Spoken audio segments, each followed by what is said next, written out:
Back in the days when the U.S. was fighting with terrorists in Iraq, many good soldiers laid down their lives to protect the nation they loved. This is the story of the brave soldiers involved. Our main character, U.S. Army Staff Sergeant Brandon, leads a squad in Tikrit, Iraq, whose tour is almost 28 days away from completion. One day, while manning a checkpoint, the squad hears gunfire. They see a car full of insurgents speeding past, one of them shooting at them. Quickly, Brandon's team jumps into their vehicles and chases the insurgents into an alley. But as they step out of their vehicles, the insurgents attack them from the rooftops. In the chaos, a rocket launcher fires, blowing up one of the vehicles and killing 2 soldiers.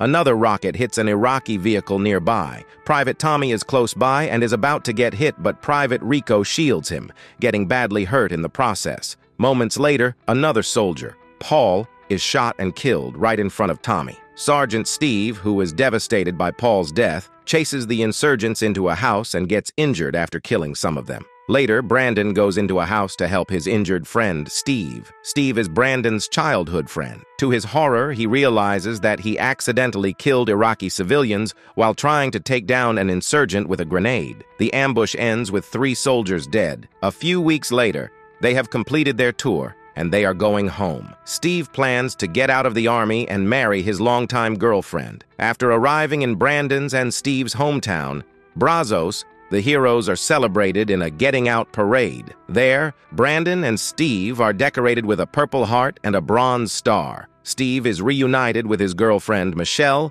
and Brandon with his parents. Everyone in town is proud of them, and at night, they hit the dance floor at a party where they all get drunk. But soon, post-traumatic stress disorder hits Steve, and he starts blabbing about what he thinks about the war. He says that he is tired of the urban combat where he has to chase down every man to his bedroom. Then, Tommy loses control and punches a man who is just being friendly and asking his wife for a dance. Later that night, Steve heads home with Michelle and hits her with a backhand. Then he starts digging a hole in the yard for a reason all in his head. Michelle calls Brandon, who tells her that Steve is in post-traumatic stress disorder and still thinks he is on a mission outside the wire. But the drama for the night is not over as Tommy comes to Steve's place and tells Brandon that his wife kicked him out. Brandon decides it is best if they all leave town for a day. The next day, they all spend their day drinking and shooting stuff all over the place. They also spend the night together and head to the army base the next day. There, Brandon tells Tommy that he will have to keep a cool head with the new squad leader as he is getting out of the army. But when Brandon goes to fill out his departure form, he is told that he has been assigned to return to Iraq. This is a direct order from the president, and Brandon has been stop-lost. Brandon heads to the colonel and tells him that he volunteered for this fight and led 150 combat missions, but now he wants to leave. Besides, stop-loss is only possible when there is an ongoing war, but the president has officially said the war is over. So legally, they can't do this to him. But the colonel tells him that the president is also the commander-in-chief. Brandon gets angry, telling the colonel that the president is not the one who is really fighting the war, seeing all those dead bodies daily. But their argument gets heated, and Brandon is sent to the stockade to readjust his attitude, and after that, he will be sent to Iraq. While being escorted, Brandon beats the men escorting him and escapes the army base. Then he calls Steve and tells him the situation. He then heads to his parents' place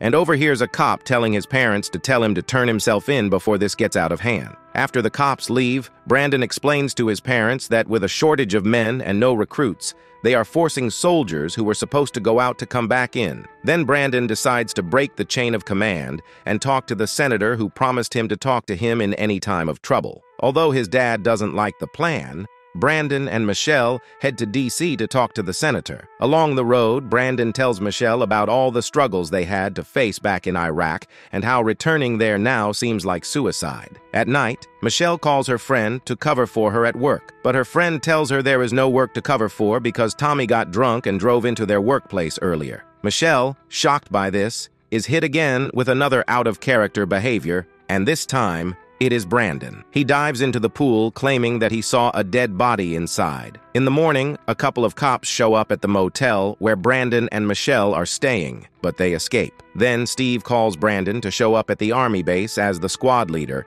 and handle the situation with Tommy because he is about to be kicked out of the military for his irrational behavior. Brandon tells Steve to handle this on his own until he is back from DC. Brandon and Michelle continue their journey to DC after stopping by at Paul's parents' place. There, Brandon tells them that their son died a heroic death doing what he loved the most, defending his nation. Then, when they go outside, they see their car's window is broken and some of their stuff is stolen. Brandon chases down the local thugs and beats them up. Then he takes their gun and tells them to stay on the ground. But Brandon doesn't stop there. He thinks they are the Iraq insurgents called Haji. He tells them to pray to Allah and start shooting them in their legs with no intent to kill them. Michelle intercepts this and calms Brandon down, taking him away. They head to a motel and Brandon gets his wound treated. Then he hears screaming outside and goes to check it. There, he meets a man from the army who is also on the run and staying low. The man tells him he has been laying low for almost 14 months,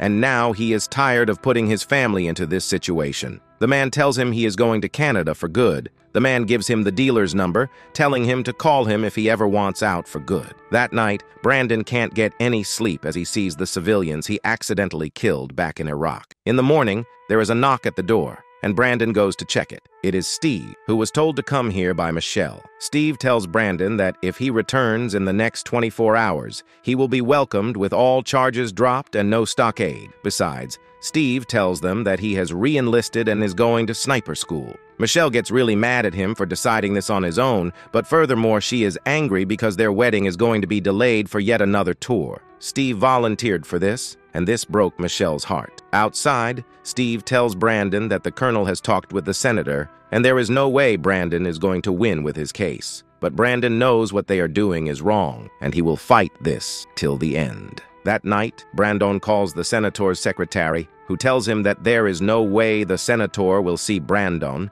because no matter how decorated, he still is a fugitive. She tells him to return to the base before being arrested. Things do not seem to work out for Brandon. Not at all. Later, Brandon visits Rico in a hospital. Rico has almost lost all his sight, a leg, and a hand during the time he shielded Tommy from an RPG. But he is happy to be visited by Brandon and Michelle. Rico is stable and in all his senses relative to his comrades who returned from Iraq. He also teases Brandon for running away with Steve's girl, while Michelle plays 8-ball with one of the injured soldiers there. Rico is getting a prosthetic hand replacement, which he can move to some extent. That night, Brandon opens up to Michelle and tells her that he wanted revenge for his country for the 9/11 attack. But when he heads there, the enemy is not out in the open. Rather, they are inside civilians' houses, kitchens, and rooftops. And the worst part is, everyone has a weapon, and nobody knows who is who. He tells her that if he told her what he did back there, he is afraid she will think differently of him.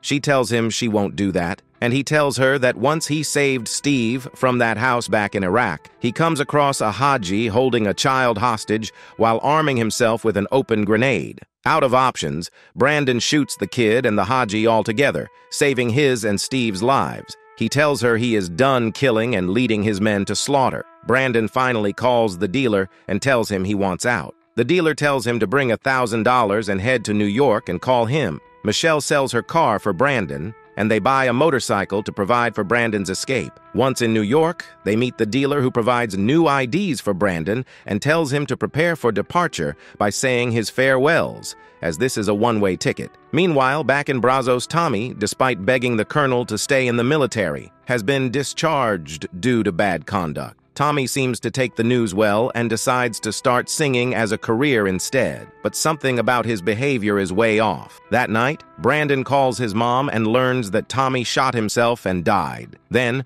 Brandon visits his grave after a hero's funeral has been held for Tommy. Later, Steve sees Brandon and the two get into a fight. Steve tells Brandon that he doesn't know him anymore because the last few days don't make any sense. Brandon tells him that he will be next, just like Paul if he doesn't leave the army now. Steve can't understand why Brandon is acting like this, but Brandon believes he didn't take his responsibility. At night, Brandon visits his parents and tells them he is crossing the border. Then he heads to the Mexico border with his parents, and there, he makes a bold decision. He tells them that if he crosses the border, only his ghost will cross and never him, because this war will never be behind him. The next morning, Brandon goes back to the army, back to the Iraq heading squad, and back to his best friend Steve's side. Yet again, They are given a hero's welcome with all their families surrounding them. But this time, he is not going willingly. He is doing this because he has no other option. He is going to a war he tried to avoid. But this is bigger than him,